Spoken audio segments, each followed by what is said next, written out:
Apni Apni Love Story.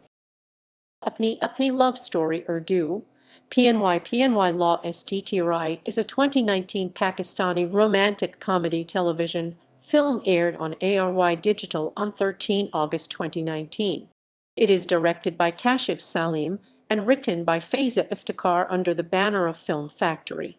It has Mahnoor Baloch, Aijaz Aslam, Azfar Rehman, Sadaf Kanwal and Shehnaz Pervaiz in pivot roles.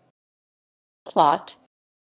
The story revolves around Shanzi and Umar, played by Sadaf Kanwal and Aijaz Aslam respectively.